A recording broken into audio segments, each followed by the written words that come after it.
Hello दोस्तों, welcome to academy. और आज आप सभी लोगों का स्वागत है डेली करंट अफेयर्स में।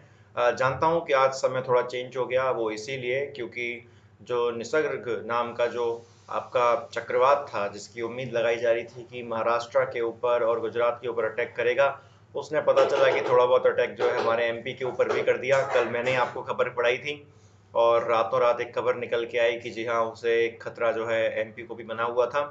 और सुबह काफ़ी तेज़ आंधी और तूफान की वजह से लाइट जो है नहीं थी, लाइट और इंटरनेट दोनों का ही जो है पता नहीं था, जिसकी वजह से आज थोड़ा टाइम चेंज है। मैं आज क्लास को रिकॉर्ड करके फिर अपलोड करवा रहा हूँ। आज लाइव सेशन नहीं है, पर उम्मीद करेंगे कि कल से जो है चीज़ें नॉर्मल हो जाएं और अपना जैसा शेड्यूल है वो चलता रहे। तो आप सभी लोगों का दोस्तों स्वागत है डेली करंट अफेयर सीरीज में। आज है डेट 4 जून। अब बिना किसी देरी के दोस्तों शुरू करते हैं। और अगर आप लोगों को पता होगा कि जब भी मैं अपना YouTube के ऊपर लेक्चर लाता हूं तो YouTube पर लेक्चर लाने का सिर्फ एक ही मतलब होता है कि मैं आपको मेंस के रिगार्डिंग करंट अफेयर्स पढ़ाऊंगा। और अगर आपको कंप्लीट प्रीलिम्स के रिगार्डिंग करंट अफेयर्स पढ़नी है तो उसके लिए आप शाम को 7 बजे अनअकैडमी के ऐप पर मेरी लाइव क्लास को दोस्तों जो है अटेंड कर सकते हो।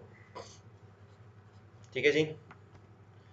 अनअकैडमी का मॉक टेस्ट नंबर 3, जी हाँ, एक फ्री मॉक टेस्ट जो किसी के लिए भी पेड नहीं है, कंप्लीटली फ्री रहता है। 2 मॉक टेस्ट दोस्तों कंप्लीट हो चुके हैं।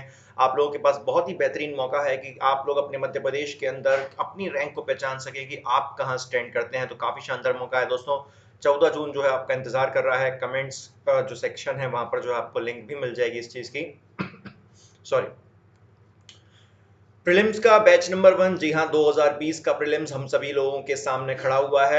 आ सकता है कभी भी, बहुत से लोग मुझसे डेट पूछते हैं, सर तो डेट क्या है, तो मुझे जल्द से जल्द लगता है कि नवंबर तक शायद आ जाए, नहीं तो हो सकता है अगले साल में जाए।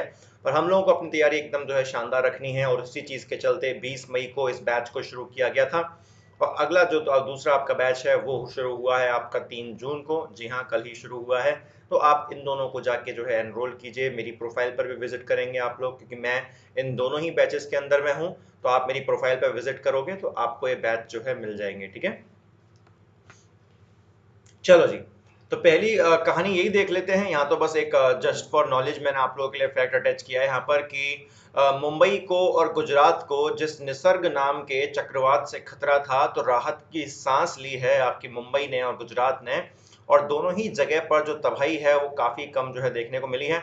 जी हाँ, हवा बहुत तेज थी पर 2 लोगों की मृत्यु भी हो गई है महाराष्ट्र के अंदर। 120 किलोमीटर प्रति घंटे की रफ्तार से जो है आपका ये चक्रवात जो है आया था और काफी सारे पेड़ों को जड़ से उखाड़ के अलग फेंक दिया। पर जितनी तबाही की उम्मीद थी उससे तो काफी हद तक जो है मुंबई और गुजरात दोनों ही बच चुका है। अब देखो ना यार, अगर एमपी तक हवा इतनी तेज आ सकती है, इतनी ठंडी हवा आ सकती है, तो आप सोचिए कि महाराष्ट्र और गुजरात में तो एकदम जो है टच के होके जो है लगे हुए हैं। पर कोई दिक्कत नहीं है, काफी शानदार जो है राहत की सांस लेने को मिली है महाराष्ट्र को और गुजरात को। और बहुत ज्यादा नुकसान जो है देखने को नहीं मिला, जैसे कि हमको अम्फन के अंदर देखने को मिला था। तो ये साल को तो प्रॉब्लम का साल अगर कह दिया जाए, इसको मेडल दे दिया जाए, स्वर्ण पदक दे दिया जाए, तो कोई दोहराए नहीं होगा, क्योंकि इस साल में तो भैया प्रॉब्लम्स भर भर के जो है हम लोगों के लिए तैयार होके आ रही हैं। चलते हैं दोस्तों आज के द हिंदू एडिटोरियल के एनालिसिस के ऊपर, जहां पर मैं आप लोगों से बात करूंगा कि हमारे हिंदुस्तान की जो संसद है, एडिटोरियल के अंदर बात की गई है कि ये एक्शन के अंदर मिसिंग है, यानी कि जो एक्शन रिक्वायर्ड है वो एक्शन नहीं ले रहे, जो कार्य इनको करने चाहिए वो संसद के द्वारा कार्य नहीं कर रहे हैं। तो कहीं ना कहीं दोस्तों हमारे देश की जो संसद है उसके अंदर कहीं ना कहीं जो है दिक्कत है। आप सभी को पता होगा कि हम लोग पार्लियामेंट्री सिस्टम को फॉलो करते हैं। कौन से सिस्टम को? पार्लियामेंट्री, यानी कि संसद के सिस्टम को फॉलो करते हैं। हम लोग अमेरिका की तरह नहीं है कि जहां पर सिर्फ जो आपका राष्ट्रपति होता है हर एक चीज का हेड। यहाँ पर आपकी बाकायदा संसद चलती है, प्रधानमंत्री अलग होता है, प्रेसिडेंट अलग होता है। तो दोस्तों इसी संसद के पूरे एक मॉडल में, पूरे के पूरे एक रूप में काफी सारी समस्याएं हैं। और आज के इस एडिटोरियल के माध्यम से मैं उन्हीं समस्याओं को आप लोगों के सामने लेके आने वाला हूं। जरा एक बार देखते हैं कि अगर एग्जामिनेशन में, जीएस के एग्जामिनेशन में लिखने की भी आ जाए कि हमारी संसद प्रणाली के अंदर, हमारे पार्लियामेंट्री सिस्टम के अंदर क्या कुछ दिक्कतें हैं, तो आप जो है उनको समझा सकते हैं शानदार तरीके से। और ये आपको दोस्तों एडिटोरियल के अंदर इंटरव्यूज में भी बहुत शानदार तरीके से जो है काम आएगा। पहली बात कर लेते हैं भैया, क्रिमिनलाइजेशन ऑफ पॉलिटिक्स। बड़ी सीधी सी बात है भैया कि हर जगह कहा जाता है कि आप लोगों की एक बात सुनी होगी कि अगर आप लोग जेल नहीं गए तो आप फिर काहे के नेता। यानी कि हर नेता एक ना एक बार जेल तो जाता है, हर नेता एक ना एक बार क्राइम तो करता है।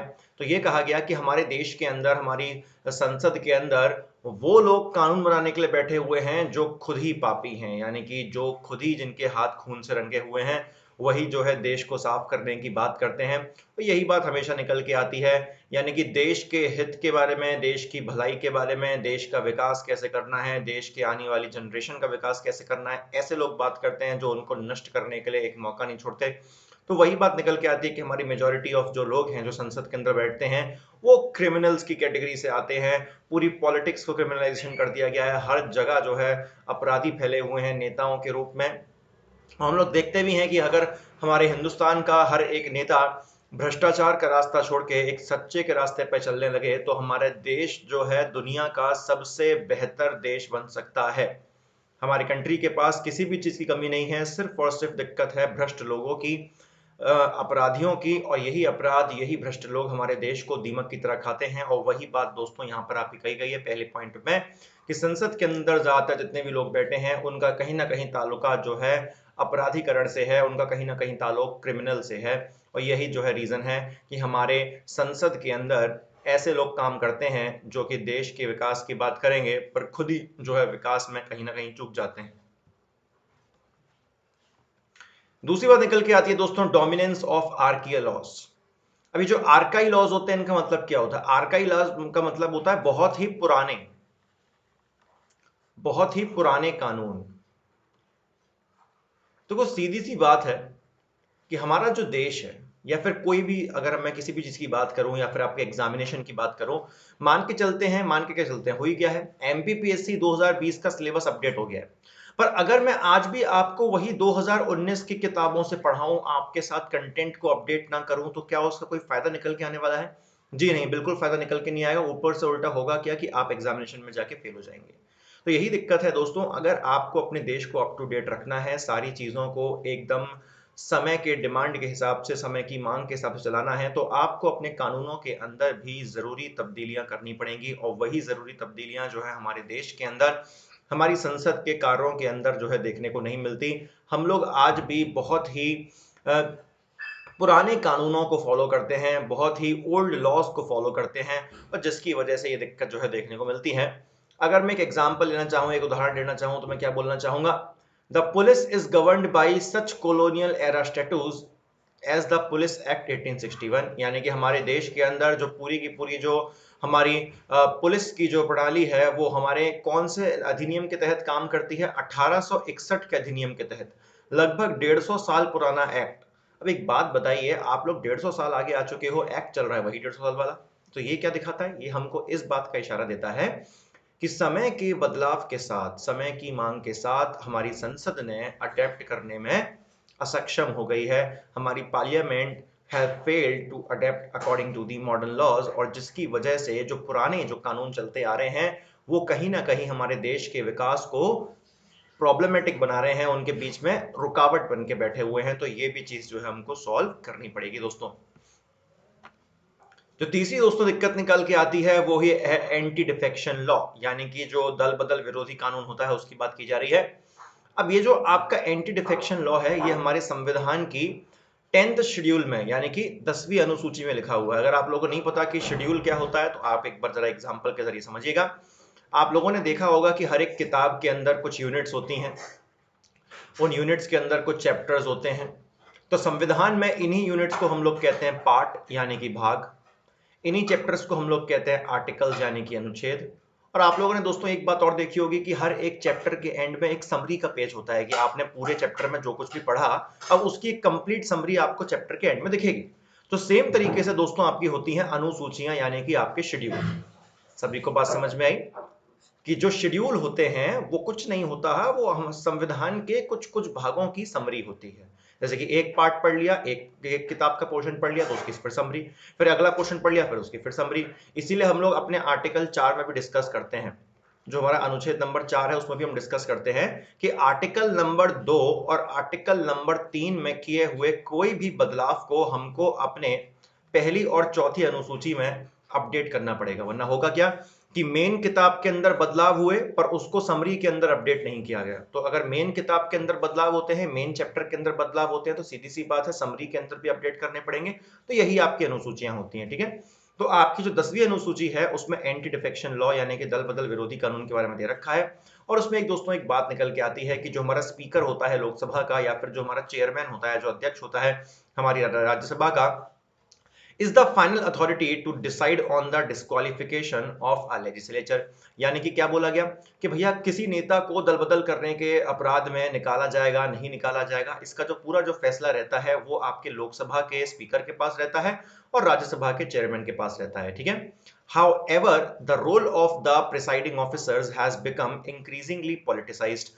पर इनका जो फैसला है, अगर अगर कोई आपका नेता, कोई आपका सांसद लोकसभा का है या फिर कोई सांसद आपका राज्यसभा का है और इनको दल बदल कानून के तहत दोषी पाया गया, तो इनको निकालना है या नहीं निकालना, इसका फैसला अगर वो लोकसभा का सांसद है तो लोकसभा का स्पीकर करेगा, अगर राज्यसभा का सांसद है तो राज्यसभा का चेयरमैन करेगा। पर ऐसा करना है नहीं करना है, पूरी पावर हमने इन दोनों को दे रखी है। पर इन दोनों के फैसले भी क्या होते हैं, प्रभावित होते हैं, इन्फ्लुएंस्ड होते हैं अलग अलग नेताओं से। तो ये भी हमको एक रीजन देता है कि भैया देखो देखो किस तरीके से जिन लोगों को हमने इतनी पावर दी हुई है कि किसी भी सांसद को उठा के बाहर कर सकता है दल बदल कानून के अंदर, वो खुद भी जो है किसी ना किसी से प्रभावित है। तो देखा जाए कि भैया संसद के अंदर वो किया जाता है जो नेता चाहते हैं, ना कि वो किया जाता है जो कि होना चाहिए। वापस से रिपीट कर रहा हूं, संसद के अंदर वो नहीं किया जाता जो होना चाहिए, बल्कि वो होता है जो कि नेता चाहते हैं। तो ये कहीं ना कहीं हमको ये बताता है कि हमारी जो संसद की प्रणाली है, जो पार्लियामेंट्री का जो सिस्टम है, उसमें कहीं ना कहीं हमको जो है लूप होल देखने को मिलते हैं, खामियां देखने को मिलती हैं दोस्तों। अगर मैं अगली आप लोगों से बात करूं तो अगले बात करते हैं हम लोगों के फ्रीक्वेंट इलेक्शंस, यानी कि बार बार जो चुनाव होते रहते हैं। कि भैया हमारे देश के अंदर 28 राज्य हैं। अभी जो 28 राज्य हैं ये वापस से जो है आप लोग बात करते हो लोकसभा की या फिर स्टेट लेजिस्लेटिव इलेक्शंस की, है ना, इनकी आप लोग सभी जो है बात कर रहे हैं।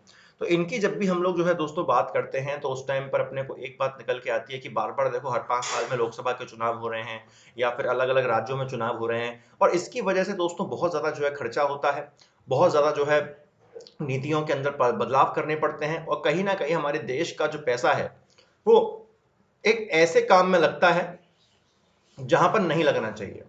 तो पार्लियामेंट के अंदर बार बार बिल्कुल कहा जाता है कि आपको अपने नेता चुनने का अधिकार होता है, पर वो बार बार चुनने की वजह से देश का बहुत सारा जो जरूरतमंद पैसा है वो खत्म हो जाता है, और ये कहीं ना कहीं एक और जो है समस्या निकल के आती है पार्लियामेंट्री सिस्टम में। तो बार बार चुनाव करवाना, दल बदल कानून के ऊपर फैसला लेने वाले स्पीकर और चेयरमैन के ऊपर भी राजनेताओं का प्रभाव होना, हमारे पुराने कानूनों के तहत हमारे देश को चलाने की कोशिश करना, जो कि कहीं ना कहीं हमारे देश की आधुनिकता को हमारे पुराने विचारों की बेड़ियों में जकड़ लेते हैं, और साथ ही साथ हमारे जो पॉलिटिक्स है कंप्लीटली उनका क्रिमिनलाइजेशन होना यानी कि अपराधीकरण होना, जिसकी वजह से हमारे संसद के ऊपर, हमारे देश के ऊपर एक प्रश्न चिन्ह लग जाता है कि भैया क्या आपके देश को चलाने वाले लोग खुद भी क्रिमिनल हैं। तो जी हाँ, ये सारी प्रॉब्लम जो है निकल के आती है हमारी पार्लियामेंट्री सिस्टम के अंदर। और यही बात डिस्कस की गई थी दोस्तों एडिटोरियल के अंदर में। मैं एडिटोरियल के अंदर में जो बात डिस्कस की जाती है उसको बहुत ही आसान तरीके से कन्वर्ट करके आप सभी लोगों के सामने लेके आता हूं। तो उम्मीद करता हूं इस लेक्चर के अंदर आपको शानदार तरीके से मजा आया होगा। सुबह का लेक्चर मैं शॉर्ट एंड स्वीट ही हमेशा रखता हूं, क्यों, ताकि आपके दिमाग के ऊपर भी एक लोड ना पड़े, एक नई चीज आप लोग जो है सीखें और एक क्वालिटी के साथ आप लोग जो है उस चीज को सीखें।